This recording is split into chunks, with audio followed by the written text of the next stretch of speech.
Hi everybody and welcome back to my vlog. And as you can see, this week I'm doing another collaboration, this time with the lovely Laura Shuckburg. Did I say that right? Yes, yes you did. Shuckburg. Shuckburg.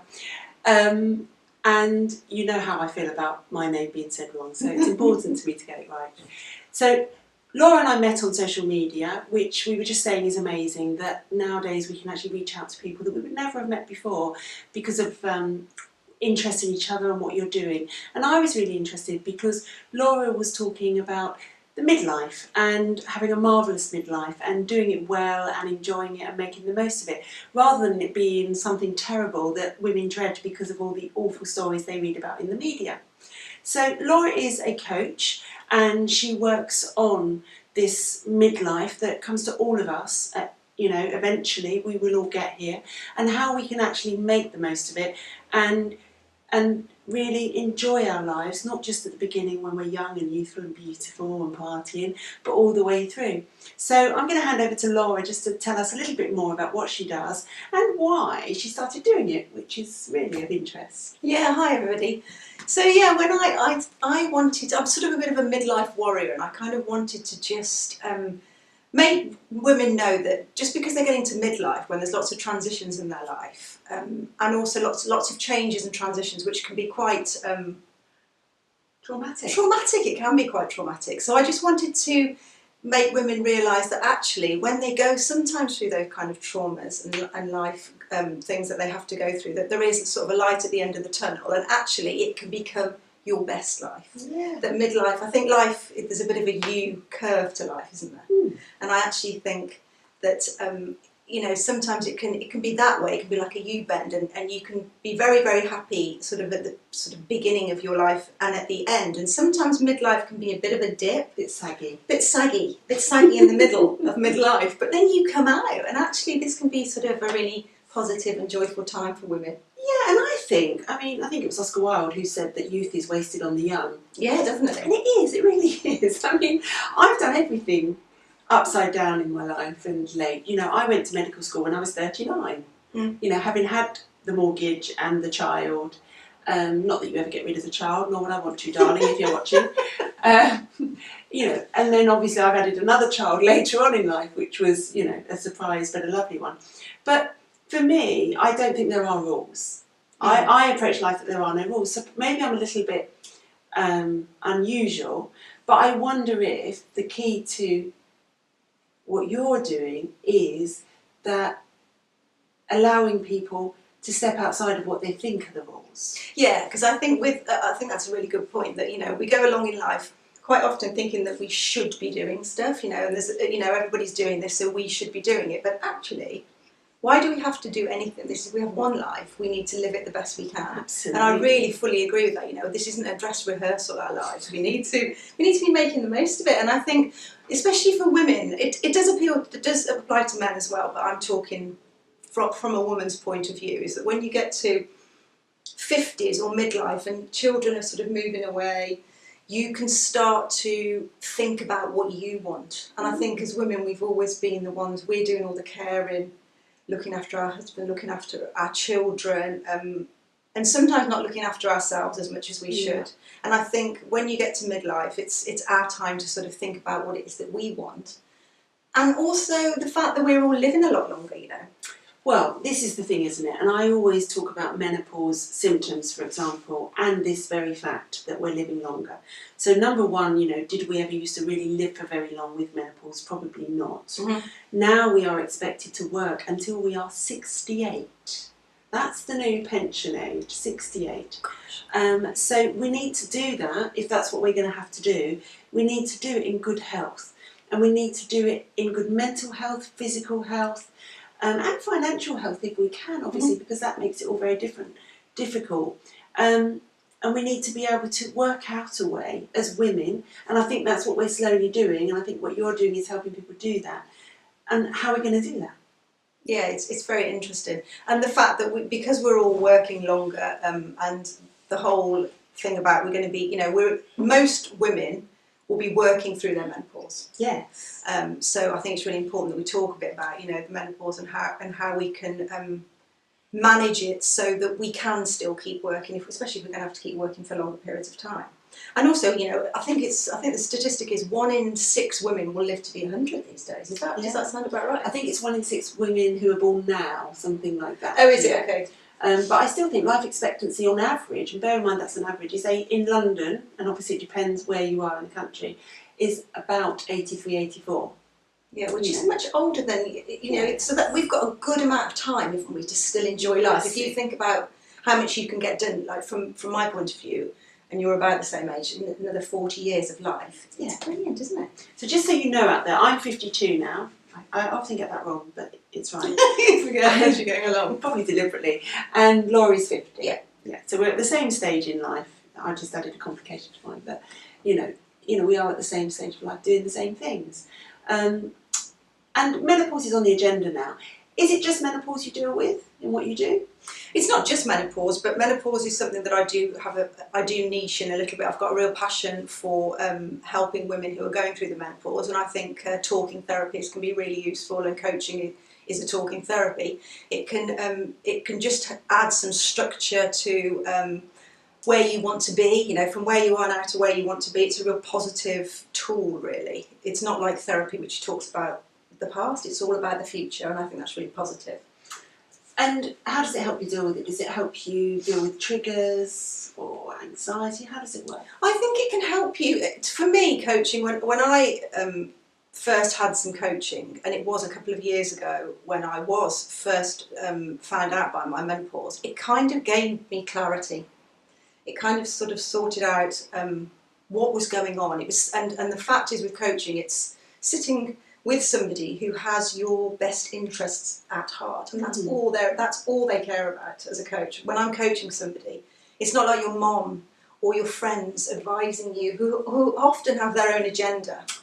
And I think that's a real benefit of coaching, that a good coach should only have your agenda. Do you know, I think that's really interesting, and I have never thought about it like that. Really? I think that's a really interesting point, and I'm going to use that with my patients and I see lots, as I've said, with mental health on a daily basis. Yeah, I think that's fascinating, because as women, I think especially in the roles that we have, you know, we're working, we're carers, we're friends, we're lovers, we're wives, you know, we're all of those things, partners. We've never really got our own interests at heart. And even decisions that we take which we think are rational, when we're thinking around problems that we have, be that anxiety from menopause, worries about money, whatever it is, we never take that in isolation, do we? We never take those decisions just about us. No, because really. we think about the ramifications on other people. And sometimes I think those ramifications can be so great that you eventually don't you're not being authentic to you and the person that you are inside, and what you should be getting out of your life, you know. And I think that's really important, because also I think if we are happy, if you are living an authentic life and you know, living life that's close to your values and things like that, you can be much better to everybody around you. Yeah. And I think that's an important point, really. No, I think it's fascinating. I never really thought of it like that. So yes, I think somebody who's talking to you about you only and doesn't have any vested interest in making sure that X and Y are okay. Oh, it's ever so liberating, and it's very empowering for that person, you know. And then in a typical coaching session, you know, I would have that relationship with somebody. We would discuss whatever it is they wanted to discuss, and I would support them in that. And then also, there's quite a lot that's, you know, when they've come out of the coaching session, there's quite a lot of reflection that they can do and work towards the next session, and it's really good. It's like having an accountability partner. And somebody once said to me, it's like having somebody there that's holding my hand, and also like a swimming teacher. You know, when I go off lane, they kind of just over here, this one. Yeah, it's really interesting, because we know, don't we, that one of the biggest issues, and I think probably one of the, and I've said this tons before, so it's not a surprise to anyone listening, one of the biggest and earliest issues that we see in menopause, and probably the least recognised for a long time, is self-doubt, anxiety, mood swings. And they go unrecognised for a long time, and I think quite often just brushed aside as something that happens as you get older. And I think, yes, we can fix some of those with HRT and antidepressants and all sorts of things. Of course, we can help. But having another way of doing it as an add-on or as a standalone is a really interesting and valuable concept. I think so. I think I think everybody's got to manage their menopause in the way that they think suits them. But for me, it's been a combination of different things. You know, I think it's a very complex time in our lives, and I think. I mean, for me, do you want me to just talk a little bit about my menopause journey? If you're happy to. A little bit, yeah, because I think it's quite interesting, and I really do want women to know that they're not alone. I went perimenopausal, found out I was perimenopausal when I was about 46. Right, which is about right. Yeah. And up until then, I'd always had really bad periods and bad PMDD. Me too. Always. And I think that's, you know, all through my life, I think it's actually ruined lots of my relationships. I remember spending Christmas days rolling around in the bathroom in pain. Hideous, you know. And all that kind of like terrible PMS. I think that then makes you, this is my personal, you know, anecdote as well, so this is not research. I think that then makes you more susceptible to being quite sensitive to HRT. Do you? That's interesting. I do. So I'm like you, I had, you know, terrible pain for 3 days, terrible pain. I felt like someone was driving a poker through me. Terrible PMS where I thought the world would come to an end in that week before my period. I have recollections of screaming at my son, knowing what was causing it, but not being able to stop it. I know, it's just awful. And then the moment that my period started, the clouds went away and the sun came out. I know, that's exactly how I used to feel. Like a weight had lifted, just gone. Literally, and it was just like it was like you just got your life back, and it was one of the most wonderful feelings that I think I can ever remember having is when that period pain used to lift. Absolutely. I had to have an ambulance come and fetch me once when I was about 14. I used to faint from the pain. Yeah, in the middle of time. Faint, vomit. Dreadful. Yeah, All green. Anyway, back to your story. So I don't know that's interesting. Do you think then that women who have had really bad cycles and PMS are more susceptible to having a worse menopause? I think they're more susceptible to hormonal changes and swings. So I think that even includes HRT, and you have to be more careful because that's what's happening in, you know, PMS and PMDD. It's the swings of the hormones that are causing these massive changes in us. So I just think you have to be more careful. I mean, I could never take the pill.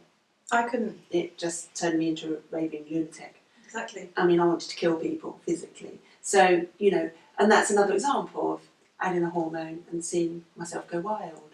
So yes, I just think it's something we have to think about and do it more carefully. So then coaching obviously becomes a more valuable tool even. It does. It definitely does become a more valuable tool, and it's just something that I think that you can use alongside anything else that you're using. So for me, I am managing mine with small doses of HRT. I use the gel and I've got a marina coil. Yeah. I did have patches which worked fine, but I just changed because just personal reasons, and it seems to be fine. But I still. And was it hard to get to that point? Did it take a bit of tweaking and?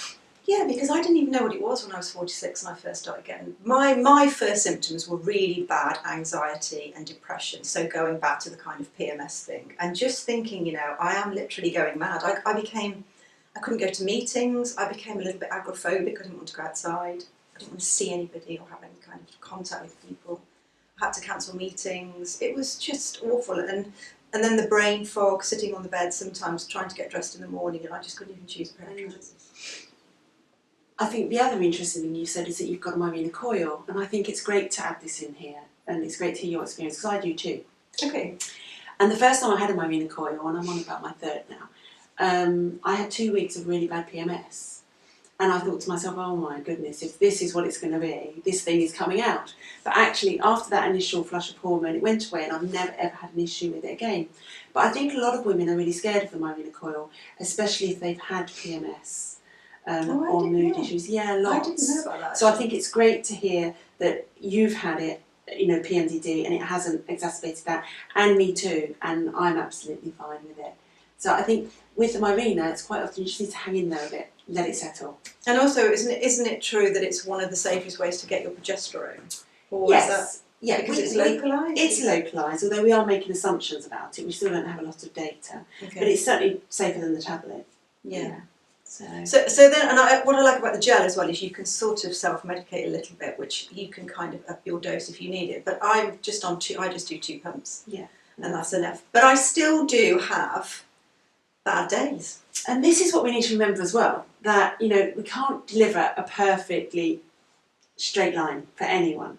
You know, because in life isn't like that. No, it isn't. Forget HRT and menopause. Life does go like this, and we have good days and bad days. And that will continue even as we treat menopause. But some ladies are being sort of, I don't know whether fobbed off is the right word, but I hear of quite a few ladies who talk about the fact that they're being wrongly diagnosed and they're getting given antidepressants. Yes. And antidepressants can kind of flatline you a bit, can't they? But I'm not sure. They can. I mean, it's a well-known thing, and I'm quite active in the menopause groups on this, and we could talk about that one for hours. But, yeah.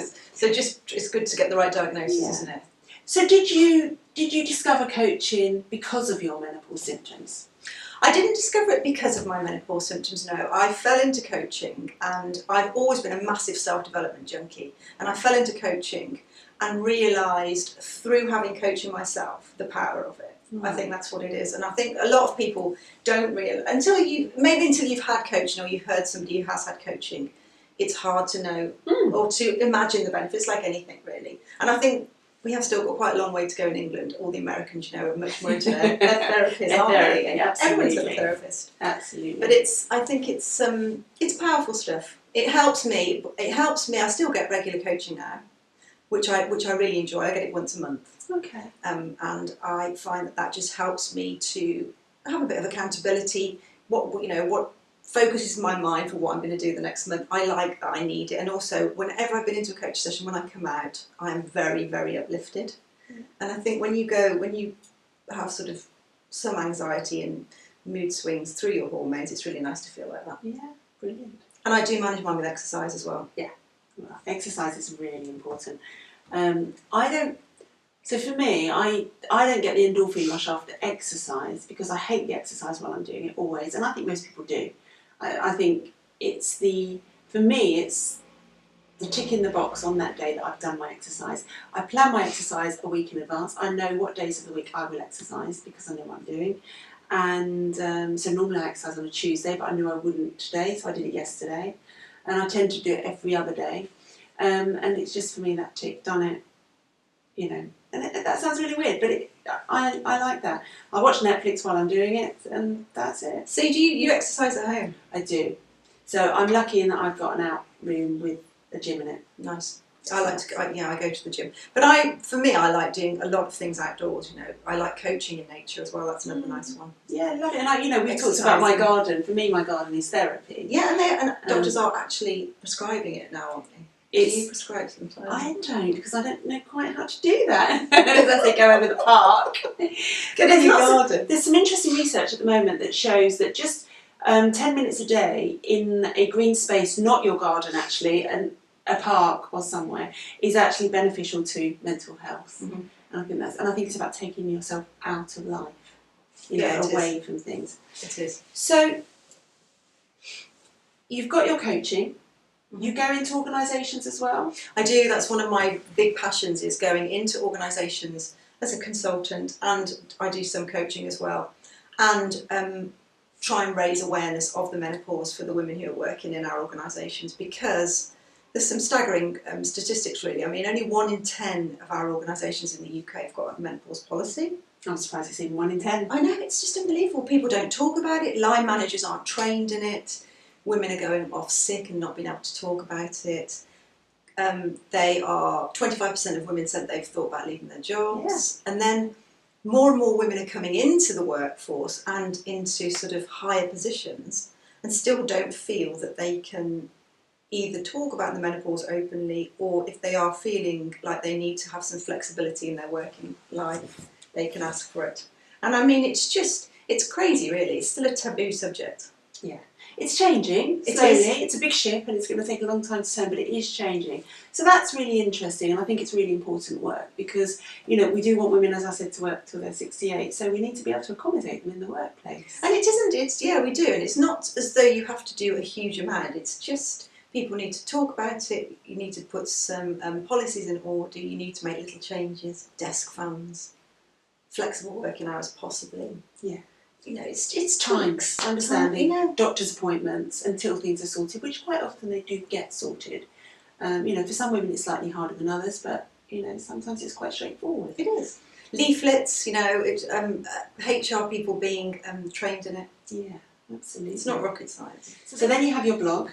I do. I have my Marvellous Midlife blog, which is all sorts of things to do with menopause and midlife. And we've got a couple of features coming up soon about, I'm going to publish one every week about women's personal menopause journeys. I quite like the idea of that. And I think it's really good because everyone's women. different. Yeah, and it's really interesting for women to read about other women's journeys. So that my aim is that we can kind of get the word out there so that people don't have to sort of suffer alone, like not get to their perimenopause and think, well, what's that? Yeah. See, I have a theory on this. I think when people say, oh, my grandma and my mum sailed through it, I don't think they did. I think they just didn't talk about it. That's what I think. Yeah, and they just put up with it, and they probably put the aching bones and everything down to age, and the mood down to age, and probably sex just didn't happen anymore once they got to that level, you know, for various reasons. And I think that they just didn't talk about it, and talking about it is crucial. It is definitely crucial, and if we can just, it's like anything really, isn't it? As soon as you can talk about it and start opening up about things, then you can make changes or plans, and you know then. And not feel so isolated. Yeah, I think probably, if I remember when my mum even said to me, I saw her a few weeks ago, she lives in Mallorca, she came over and she said, I don't remember my menopause being bad, but I do remember her being very moody and kind of like, and with mine, I've always sort of told my son, I'm sorry, you know, it's because of, even when I have PMS, this is what's happening. And I think if you can tell people around you, like my husband's been very supportive, but if he didn't know why I was being like I am because I couldn't speak about it, he would be, I don't know how he would cope. Well, I've seen marriages collapse, you know, jobs be given up, you know, caring roles not able to be completed, because it does take such a toll. And maybe lots of those people, had they been able to talk about it and the people around them understand what was going on, those things might not have happened. Yeah, this is really true. I had to move out of my family home for a year when I first got diagnosed, because I just needed space. I know this is quite a big thing, but you know, this is how serious it can become. I just couldn't cope with being around anybody really. That is amazing. I mean, wow. I mean, that's staggering, as I said. Thank you for sharing. And I think I told you when you came in that I've actually had a little bit of anxiety lately, and I'm sure that is menopause related and hormones now finally falling away. And it was overwhelming for me, but I am a person who's never ever suffered from anxiety in my life, so it was a new experience, not a pleasant one, and quite difficult to deal with at points. And I think that's the thing, isn't it? People would look at you and they would look at me in life and they'd say, look at them, they're just copers, they just get on with it, nothing phases them, they can cope. And I would have always said yes, but you know, of late that has been challenged and I'm having to find my way through that. So don't feel like you're alone. Even if it's never happened to you, speak to someone. Oh yeah, you have to. I think it's about having a bit of sort of courage in our vulnerability and being able to, in the famous words of Brene, who I love, about being able to kind of open up and tell people, because you have to somehow. It's important, and people, if people know, they can be very supportive, and actually knowing puts us in a position of a bit more power. Because if you think about it, if you're having anxiety, people might think it's them. Yes, if you're because of the way you react. Yeah, I remember people, you know, my people coming around to visit sometimes, and I just wouldn't be able to be in a position to even want to be able to greet anybody. Wow. It's just awful. Do you think if because you got to the end of this year where your husband supported you and came through that phase, but you still at that point didn't know that it was perimenopause. No. Do you think if you'd have known early on what was happening, it would have changed the trajectory of what happened? Totally, because if I'd have known what was going on, I would have been able to I'd have gone to the doctors and I would have been able to manage it, whether it be with HRT or whatever. Maybe even, you know, possibly at that point, antidepressants might have helped me. Because and you may not have needed a year out of your family home. So this is it, you know, we've got to raise the awareness of, especially perimenopause. Well, I think what you've just told us is the perfect example of why we have to actually get people talking about this and recognising it. And obviously I'm all over this because it's what I do. And when I'm in the doctors' groups, not the menopause groups, the doctors' groups, and they put up a post about someone who, let's say, who's 42, and they've done all these tests and they can't get to the bottom, and I say, perimenopause? And they go, oh, Renee, you always say that. And I say, but she's in her 40s, and you can't work out what's going on. So perhaps it is. Yeah, why rule it out? Because there's so many symptoms as well, aren't there, for perimenopause? So many symptoms. And actually, when I was doing all my research, and since I do a lot of reading about it, aren't most women in perimenopause from about the age of 40 onwards? From about 40, yeah, because it lasts for 10 years. Really. So depending on where you are, and actually menopause is only one day, isn't it? Well, the actual act of period stopping, yes, I guess you could say that. But then it's what we call the period after anyway, is menopause. Like if you've gone through menopause, although I don't believe anyone ever really gets through menopause, we just find a new way to live. And that's what you're picking up on. Do you think, from your perspective or from your background, do you think that some women could stay on HRT? Yes. My 76-year-old mother is on HRT and has been since she was 50, so she's never coming off. I think it's all about understanding risk, isn't it? It's all about understanding risk and how you feel. It's about being healthy. So, your risks for the bad things that people associate with HRT, breast cancer, are much higher if you're overweight, if you drink a glass of wine a night, if you smoke, obviously. Than taking HRT. That was the wake-up call for me, because I drink more than a glass of wine a night usually. And when I read about it, I was worried about HRT because of the breast cancer thing, and then I thought, oh my goodness, my risk is double. My drinking is more risky. So this is an interesting point, and I'm going to throw this in there because you're a coach and this might interest you. I used to drink wine every night. I love wine, and I've stopped. I have wine probably twice a week now. Good for you. But you know what made it happen? This is really interesting. I got this fitness ring called Oura. Now, this is monitoring my heart rate, my sleep, and it really is about sleep. Sleep is its main passion, because sleep has never been one of my skills. And it gives you an analysis every morning of how much REM sleep, light sleep, deep sleep, whether you were restless, what your body temperature was, what your heart rate variability was, at what point during the night your heart rate lowered to its lowest. It's really, really in-depth. Is it accurate, do you think? Yes, totally. And I know it is because of various other things I had going on with my heart. And the other reason I know it's accurate is on the nights where I have a glass or two, never more than that wine, my heart rate doesn't drop very early in the night. My heart rate's higher throughout the night. My sleep is more restless and I get less deep sleep. But that's fascinating. And I can map it absolutely to drinking alcohol. So that's why I cut mine back. That's really good. Because I think if you can only drink a couple of times a week, I don't drink every single night, but I drink more than a couple of times. And I enjoy it. But it's just, I think you have to, it's about making small, subtle life changes, isn't it? Yes. And as I say, everything in moderation, even moderation. Yeah, exactly. Yeah. It's called an Oura, by the way. I really like the idea of that, because I've got a Fitbit, but I'm not sure how accurate it is. I forgot to put it on this morning. And the Oura is all focused on sleep, because everything comes from sleep. And it's so important, isn't it? And it tracks your activity in the day, and it feeds that into the sleep. So mine today told me that I wasn't quite as ready for the day as normal because I did a lot of exercise yesterday. Really? And it's about recovery. I might have to get one of those. So you've got your coach, you're coaching, you're going to organisations, you've got your blog, which is Marvellous Midlife. Mm-hmm. And I'm going to be writing a piece for Laura on the blog about skin. And the thing about ageing skin and what we can do about it, if anything, of course we can. Yeah, we can all do a little bit, can't we? In future. And you've got this new feature coming up where you're going to focus on individual stories, which sounds fabulous. What else do you do? Do you have time? We're going to move to France next year. I know, you said this. And Yeah, I said to you that we are looking at a similar thing. Yeah, so we really want to move over there. So I'm going to do that, and I would like to... My big plan for that is to get a nice property, do it up, because my husband's an architect, and run some retreats from there. Lovely. So that I can sort of combine my coaching and wellness, maybe get a yoga teacher, So, and there'll be some menopause retreats too, so that's the kind of big picture. How important do you think exercise is for menopause? I think for me, it's really important, and for lots of women who I speak to and who I coach, I recommend exercise, that they are doing something. And I just think it makes you feel better every day. If you can get out and have a walk.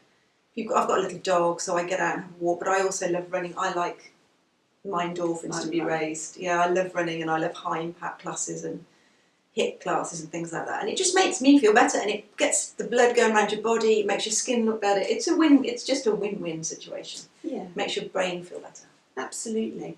I think exercise is crucial. I think exercise is what we're probably missing from people's lives in the main. And I have patients when I talk to them about exercise and they say to me that they don't have time for exercise. So I always ask this question, guys, do you watch TV? And they say yes. And I say, then you have time to exercise. You know, we don't need to watch TV. We do need to exercise. Just prioritising things, because it's 24 hours in a day. Yeah. You know, and if anybody says they haven't got time to do anything, it's just an excuse, isn't it, really? It is, and I appreciate that when you're knackered from a day at work and then kids and then husbands and cooking and cleaning, that flopping on the sofa and watching TV is actually, for some, relaxing, but actually it's kind of an oxymoron that when you go to the gym you feel energised afterwards. And it's a bit like period pain.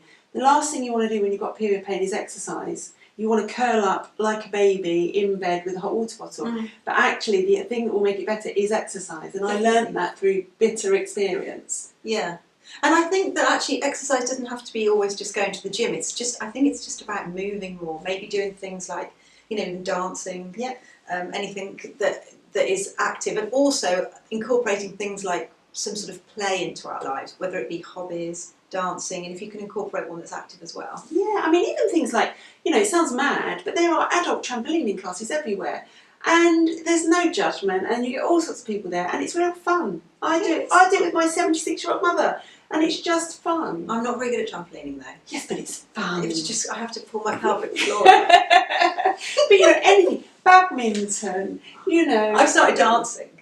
Learning to dance, and that is one of the most amazing things, and especially with the whole Strictly thing. I don't actually watch Strictly that much, but going and learning how to dance, it's like a Ciroc class. Yeah. I just come out, I've got a beam on my face from the moment I get in there to the moment I come out, and it really burns lots of calories as well. Anything, yeah. So, if you had to summarise what your recipe would be for someone at perimenopause, so let's say from 40 onwards, for living this marvellous midlife, what would you say? I would say look after yourself. Know that this is a time that you can really shine. Focus, think about what it is that you actually want out of life, you know, what you want authentically as a person. And make it happen. Make little steps to make that happen. Don't do everything for everybody else. And also, if you're suffering from any symptoms, research them. Don't suffer in silence. Go and see your GP. Absolutely, yeah. I just think it's really important. I think that's a really interesting point because, and I'll tell you how I did it in my life. I told you I went to medical school at 39. That's amazing. But before I did that, I did a degree with Open University in 3 years instead of 6 because there was an upper age limit for medical school of 40. There isn't anymore, but there was. I resat my chemistry and biology A-level at night school, and then I did 4 years of a medical degree, then I did 2 years as a houseman that you have to do to qualify, then I did 3 years GP training. In total, that all took me 13 years. If I'd have looked at that whole journey as a 13-year project, I would never have done it. Because 13 years, who wants to be involved in something that's going to take 13 years? It's too long to think. It's too long. It's too long. It's unachievable. So I just divided it up into the A-levels, the first degree, the medical degree, the 2 years houseman, then the GP training. And by doing that into bite-sized chunks, I mean, they were still meaty, but they were bite-sized chunks. Yeah. I was able to do it. Yeah, and you achieved it. And I achieved it. And it's nice to have little things to just tick off along the way, like you said, you know, they make you feel good, like, you know, the gym ticking off today. Yes. Anything where you're ticking stuff off that is on your to-do list, I think makes you feel really good. So I think that point, as you say, is really crucial. Bite-sized pieces along the way. Also, I would do what I do and try and plan your week. Try and know in your head, I don't write this down, but I know in my head what days I might be able to fit some exercise in. If you fail, that's fine. You know, things change. But if you've already decided it, you're more likely to do it. Yeah, set the intention. I think if you've got intention in your head, whatever it is that you want to do. I think that's really good. It keeps it there, something going around. Yeah. So whether it's exercise or goal setting or whatever, intention's a really good one. Yeah. So I think for me, if I was to summarise women at this stage in their life, what needs to happen, I would say talk about it. Don't bottle it up, because now people are talking about menopause and anxiety and mood changes and painful vaginas and not being able to have sex. Mm-hmm. You know, these things are all really important. Sex is a really important part of our lives. Talk about it, because every other woman out there is experiencing symptoms in the main. Obviously there are some that have none, but in the main, women are with you and they also want to talk about it. So I think talking about it is crucial. See your GP. If they're not sympathetic or they don't seem to know much about it, see a different one. Yeah, definitely. Or ask to be referred to a menopause clinic. Don't take them at face value when they say no. Just say, I want to see someone else. Mm. And I'm really strong on that, because at the moment I accept that GPs still have yet to step up to the plate on this. Yeah, they're not all of them are trained, and not all of them are very sympathetic. Exactly. And it depends totally on your GP and where you are. You know, it really does. It's sort of a bit of potluck, so don't be fobbed off by somebody. I've had patients be told to suck it up. Which is dreadful advice, really, isn't it, from anybody who's in a medical position. So, you know, fight.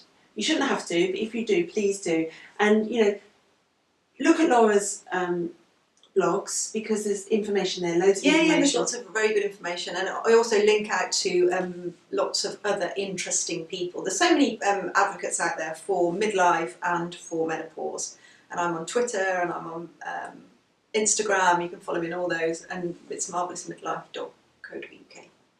And don't suffer alone, and look forward to the rest of this life. Yeah, this is just the beginning. You know, midlife is a new start. I think of it. And when I got to 50, I think it's quite important, because when I was 40, I didn't feel like this, but I was 50 this year, and it felt good. It felt great, and I think that's really positive. You know, 50 is the new 50. We can be 50 and be happy. Yes, absolutely.